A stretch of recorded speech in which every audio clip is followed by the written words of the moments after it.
Well, happy Friday the 13th. We're going to do a walk around just to show the kind of progress that's going on. I'm going to start you off. Wolverine, edition 64, December of 92.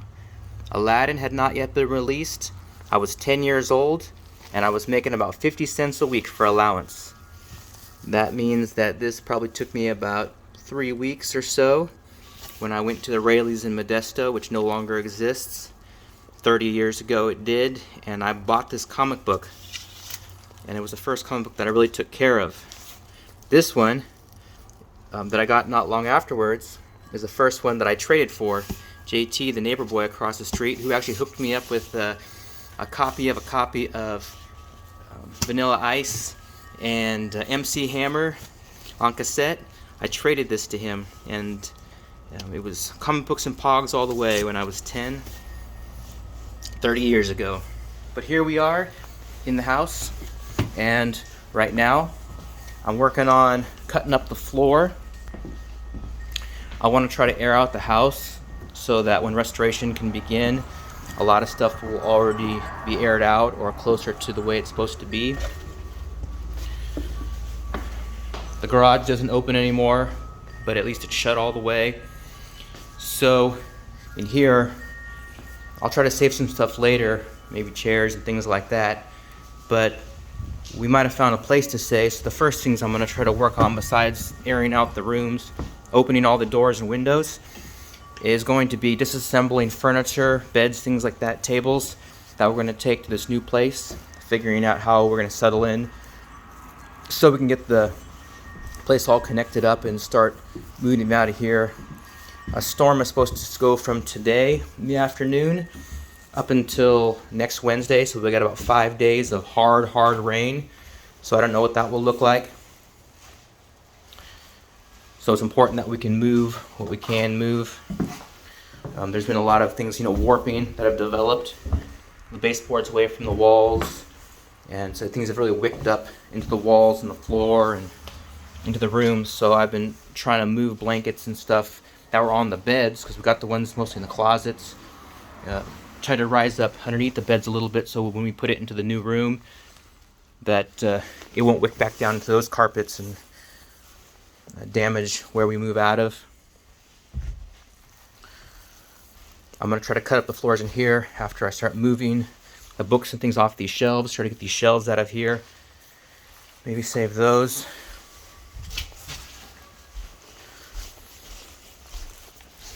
Bathrooms and such.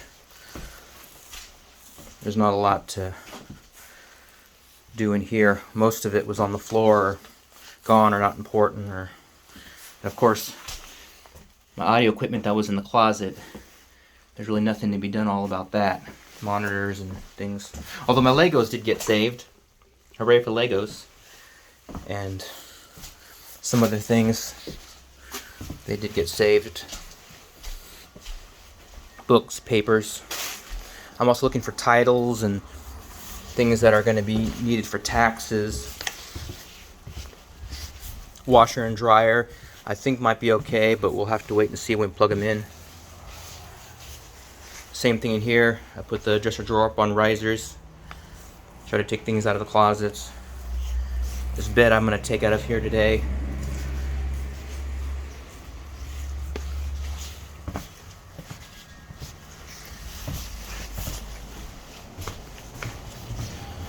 Pool, there's nothing really can be done about the pool right now because it's going to rain again anyways, so until I get a real chance, which will be probably won't be for a while, I'll probably have to empty this out. Most stuff in the backyard, all those things, leave those alone. Funny that all the boards and the benches and things blew from one side of the yard to the other with the water, but the little castle that Ivy and I made, it stayed right where it was, and it still has the toys in the same place they were before.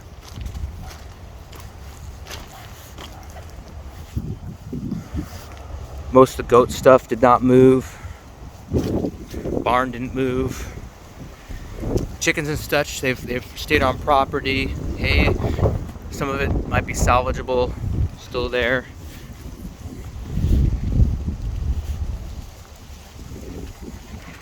Yesterday I took a lot of wet clothes and towels and anything that I could find that might be able to be saved, and I hung them on all these rods, and some of them dried out, and I'll try to wash later and see if the smell and stuff comes out. Our sewage tank, the septic system, overflowed, so there may be a lot of things that are not savable just because they have been contaminated.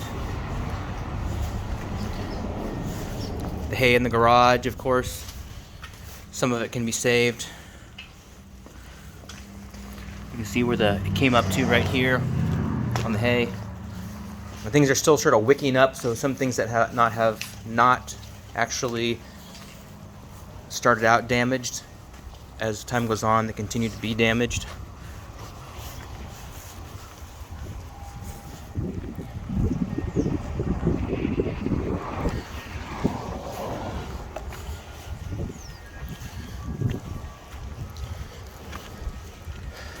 I think my brother's truck might not be repairable.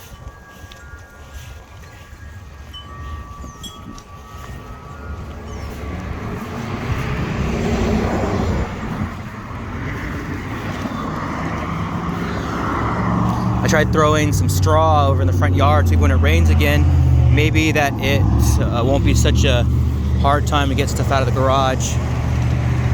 Still be able to drive across that some, and I'll do more of that tomorrow.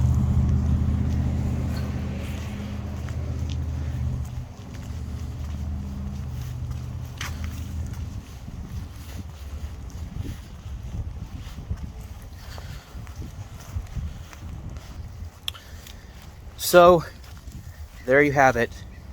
At first it's a little difficult to look over all this stuff when you're trying to save what your life is made up out of and figure out how to rebuild or give up the things that you're going to have to get rid of. But prospectively, I feel very lucky. I'm 40 years old and I'm still alive today, and there are plenty of babies who will not ever get to see one day. Babies here in Merced, I only have to deal with this for a little while. I could be some drowned creature. I could be a million other things, but I get to be alive, and I get to have all kinds of wonderful experiences. About to have wonderful experiences, and even though this house is going to need some work, if I had asked somebody to do something for me, it would have been to be born. If anyone had asked me, "Do you want to be born?" I said I definitely would have wanted to be born. I don't know what part of my mom I am, but whatever part I am, I'm thankful she let me live. And after this storm is over, hopefully I'll get to keep on living, and if not, over 300,000 other human lives get lost every single year. Even if there were just 100 lives lost every single year, getting legally thrown into the trash cans, I'm not one of them.